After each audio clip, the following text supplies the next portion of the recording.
വലതു കണ്ണിന്റെ കാഴ്ചശക്തി 85% നഷ്ടപ്പെടുന്നു. ഇതാണ് ജയിലിൽ കഴിയുന്ന ഇമ്രാൻഖാന്റെ ഇന്നത്തെ അവസ്ഥ. സുപ്രീം കോടതി നിയോഗിച്ച അമിക്കസ് ക്യൂറി സൽമാൻ സഫ്ദർ തയ്യാറാക്കിയ റിപ്പോർട്ടാണ് ഈ ഹൃദയഭേദകമായ വിവരം പുറത്തുവിട്ടത്. ജയിൽ അധികൃതരുടെ കടുത്ത അനാസ്ഥയാണ് ഈ ദുരന്തത്തിന് കാരണമായതത്രേ. കണ്ണിനുള്ളിൽ രക്തം കട്ട പിടിച്ചതാണ് കാഴ്ച നഷ്ടപ്പെടാൻ കാരണം.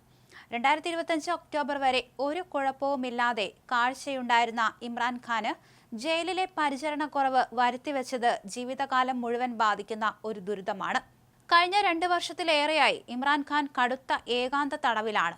പുറം ലോകം എന്നത് അദ്ദേഹത്തിന് ഒരു സ്വപ്നം മാത്രമാണ്. മറ്റ് തടവുകാരുമായോ സമൂഹവുമായോ ഒരു ബന്ധവുമില്ലാതെ 4 ചുവരുകൾക്കുള്ളിൽ ഒരുപക്ഷെ ഒരു സിനിമയിലെ പ്രതിനായകനെ പോലെ തളച്ചിടപ്പെട്ട ജീവിതം. ചിന്തിക്കാൻ പോലും കഴിയാത്ത ഈ അവസ്ഥയിൽ ആവശ്യമായ രക്തപരിശോധനകളോ ദന്തചികിത്സയോ ലഭിക്കുന്നില്ല. സ്വന്തം ഡോക്ടർമാരെ കാണാനുള്ള അനുമതി പോലും നിഷേധിക്കപ്പെട്ടിരിക്കുന്നു.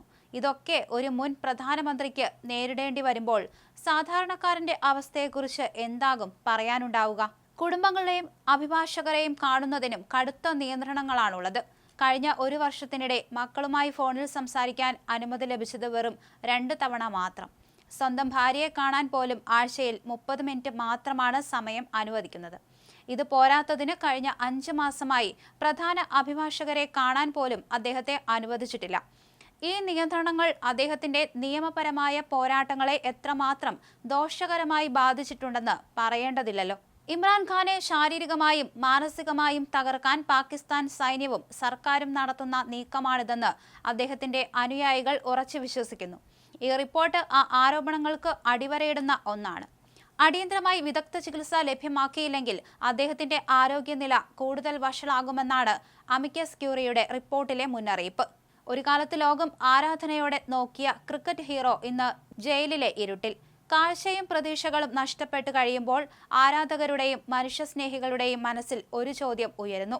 ഇതൊരു രാജ്യത്തിന്റെ നീതിന്യായ വ്യവസ്ഥയുടെ പരാജയമാണോ, അതോ ഒരു രാഷ്ട്രീയ പകപോക്കലിന്റെ ക്രൂരതയോ? എന്തായാലും ഇമ്രാൻഖാന് നീതിയും ആശ്വാസവും ലഭിക്കുമോ എന്ന് ഉറ്റുനോക്കുകയാണ് ലോകം. എന്തായാലും അദ്ദേഹത്തിന്റെ ആരോഗ്യനില അതീവ ഗുരുതരമായി തന്നെ പോകുന്ന അവസ്ഥയാണ് നിലവിലുള്ളത്. ഒരു കാരണവശാലും അദ്ദേഹത്തിന്റെ കുടുംബാംഗങ്ങളെ കാണാൻ പോലും അനുവദിക്കാത്തക്ക വിധത്തിലുള്ള കടുത്ത നിയന്ത്രണങ്ങളാണ് ഇവിടെ ഏർപ്പെടുത്തിയിരിക്കുന്നത്.